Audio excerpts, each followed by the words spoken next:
দেখো তোমাদের হ্যালোফর্ম রিঅ্যাকশনটা তোমাদের জানতে হবে, ঠিক আছে? হ্যালোফর্ম রিঅ্যাকশনটা কি? আমাদের এটা CH3CO কোনো কার্বনিল গ্রুপ, ওকে, CH3CO কিটো মিথাইল গ্রুপের ডিটেকশনের ক্ষেত্রে কাজে লাগে। এটা হ্যালোফর্ম কি আমাদের কিসের জন্য কাজে লাগে?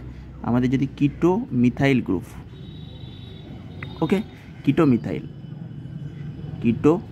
মিথাইল গ্রুপের ডিটেকশনের ক্ষেত্রে কাজে লাগে। এটা কিটো মিথাইল গ্রুপের ডিটেকশনের জন্য আমাদের যে সমস্ত মলিকিউলে কিটো মিথাইল গ্রুপ থাকবে, যে সমস্ত কার্বনিল যৌগে, সেই মলিকিউলগুলো আমাদের হ্যালোফর্মকে সাড়া দেয়। যেমন মনে করো আমি একটা এক্সাম্পল দেখাচ্ছি, দেখো, আর এর হচ্ছে আমাদের শনাক্তকরণে কাজে লাগে, ওকে।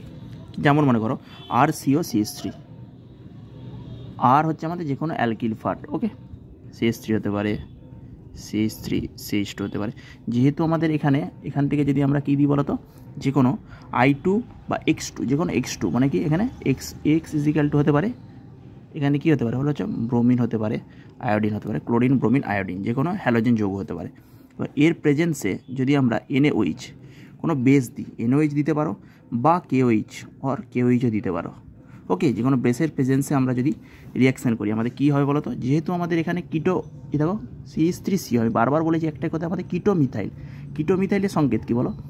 কিটো মিথাইল মানে হচ্ছে কিটো, CO মানে হচ্ছে কিটোন, মিথাইল মানে হচ্ছে CH3, ওকে। এই কিটো মিথাইল গ্রুপ থাকে, তাহলে আমাদের এখান থেকে একটা কী উৎপন্ন হয় বলো তো, একটা হ্যালোফর্ম যৌগ উৎপন্ন হয়। এইটা আমাদের মেন ফরমেশন, হ্যালোফর্ম যৌগ। যেই আমরা যদি এখানে X2 নিয়েছি, তাহলে আমরা জেনারেল ফর্মুলায় লিখব CHX3 লিখে দেবো, জেনারেল ফর্মুলা, ওকে।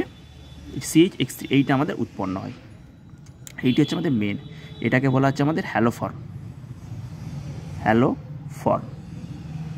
এইটা আমাদের এক্সামিনেশনে এইটা আমাদের চাই, ওকে। এইটা আমাদের ডিটেকশন করতে বলে, তাহলে CHX3 এই হ্যালোফর্মটা আমাদের যোগটা উৎপন্ন হয়।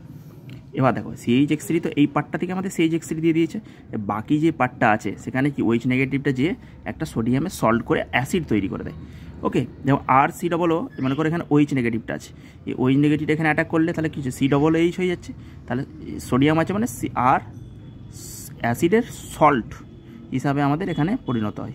তাহলে মেন আমাদের কী হলো, আমরা হ্যালোফর্মকে কারা সাড়া দেয় যদি বলে, এই প্রাইস হয়ে এটা এক্সামে আসে, যে কিটো মিথাইল গ্রুপ বর্তমান থাকতে হবে, ওকে। যেমন আমি আরেকটা এক্সাম্পল দিয়ে দিচ্ছি, দেখো আর এর জায়গায় আমি একটা এমনি অ্যাসিডর মলিকুল নিয়ে নিলাম, CH3COCH3। তাহলে দেখো অ্যাসিডের মলিকুলে কি এখানেও কিটো মিথাইল গ্রুপ আছে, CH3CO, এটা কি কিটোন, এটা কি মিথাইল।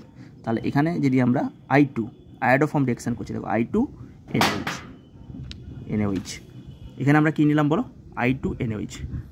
I2 মনে হচ্ছে আমাদের আয়োডিন নিলাম আর NaOH নিলাম, ওকে।